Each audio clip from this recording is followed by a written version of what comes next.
I am currently on a plane flying from the UK to Munich in Germany, where I am scheduled to interview this man. I find it very interesting that this sort of information is in the ancient scriptures of the Holy Quran, and I have no way of knowing where they would come from, but I think it is extremely interesting that they are there and that this work is going on to discover the meaning of some of the passages. Now, allegedly at some point he was asked, "What do you think is the origin of the text in the Quran?" To which apparently he's supposed to have replied, "Well, I would think it must be the divine being." Now this is going to be interesting.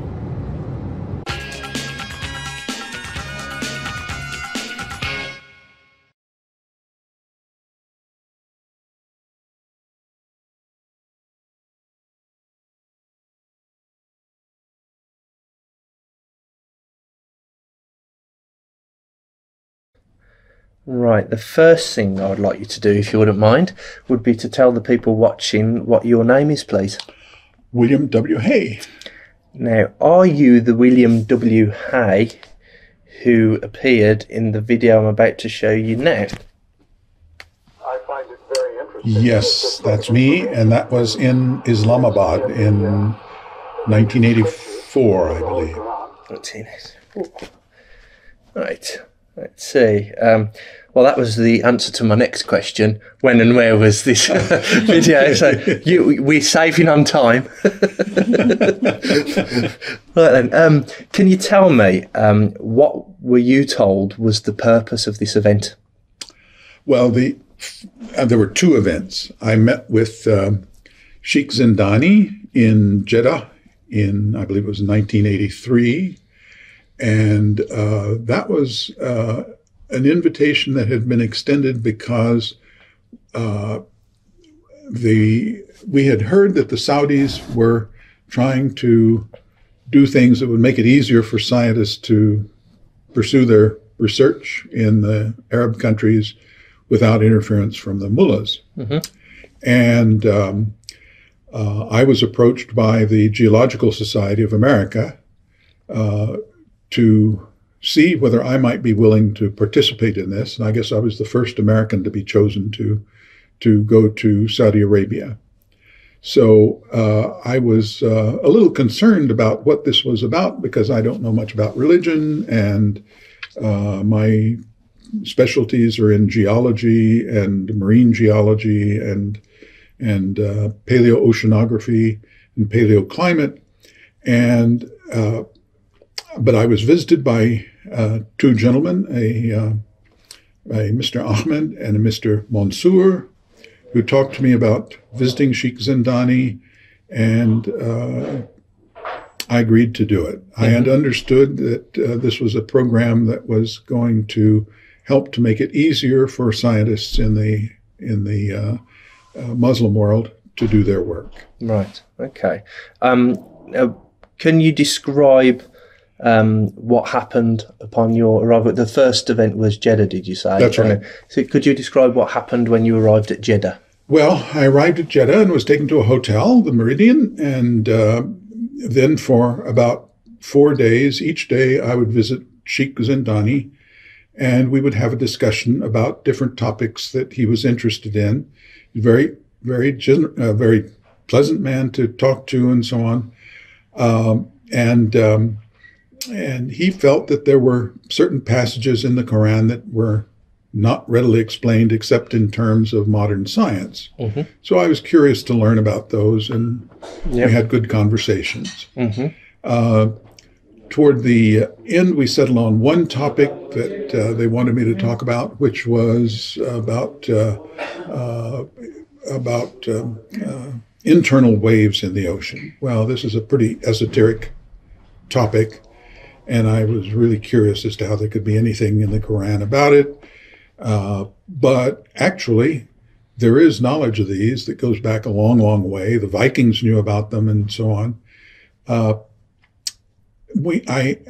was asking whether Muhammad had ever been to sea or had been talking to sailors, and I was assured that he had never even seen the sea and never talked to sailors, and he was illiterate and would not have had any knowledge about these sorts of things. So I said, well, you know, if there were no possibility that he had ever heard any of this or this or this or this, then I made the statement, well, then you could say it was information from a divine being, but that would require a lot of proof. You know, you would have to be sure that none of these other things had happened, and there didn't seem to be evidence that one could exclude them from having happened. So when you were saying, so I noticed the thing with the interview that's being distributed. You're saying that the information in the text presented to you was quite interesting, and that it's good that they're trying to work out the origins of this text. And then the video cuts immediately to a new scene where you say it must be from the divine being.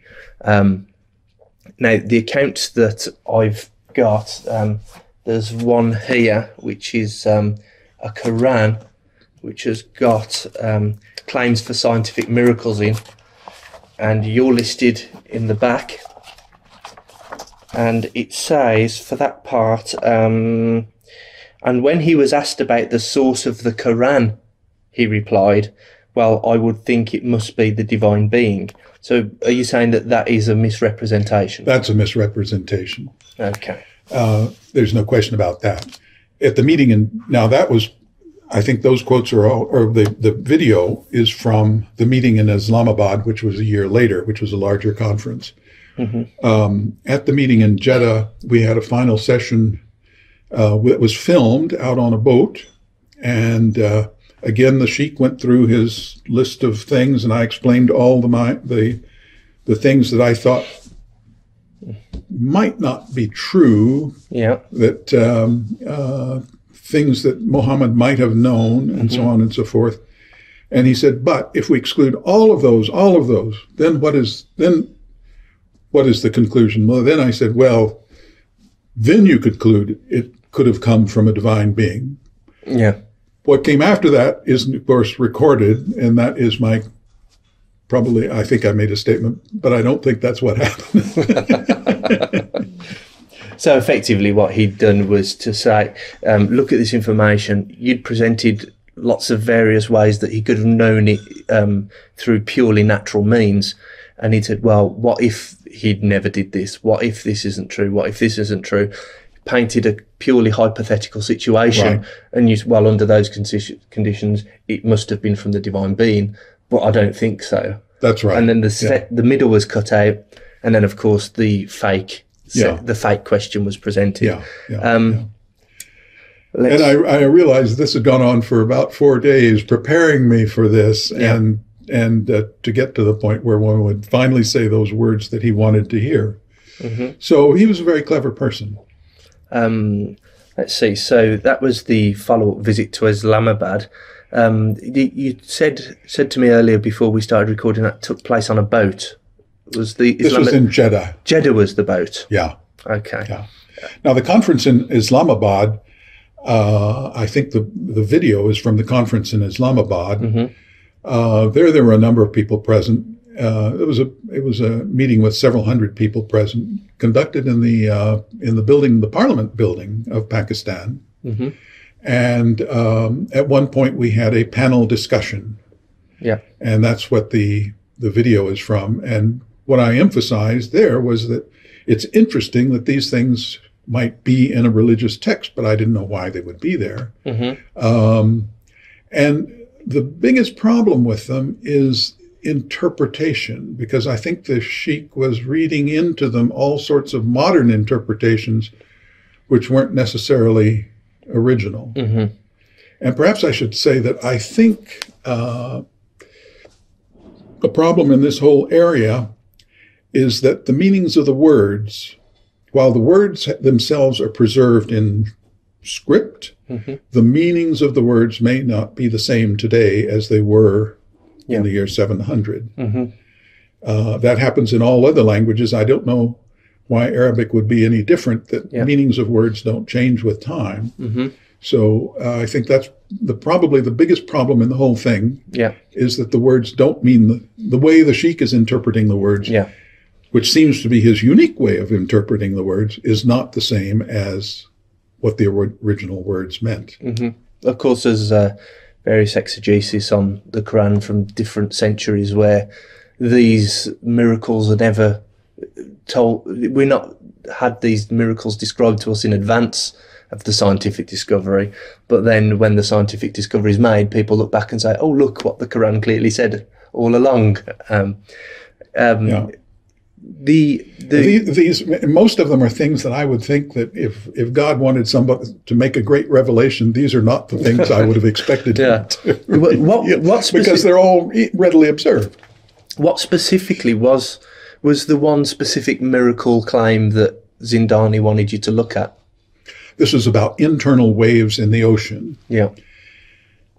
And he interpreted it with a very modern interpretation. I think when I look at the English translation, that what may have been intended was to talk about the glitter, what we call glitter, which is the light that you see on the seafloor that's formed by waves, and then they focus the light in a different way. And what you see on the seafloor looks like something very different from what you see on the surface. Mm-hmm.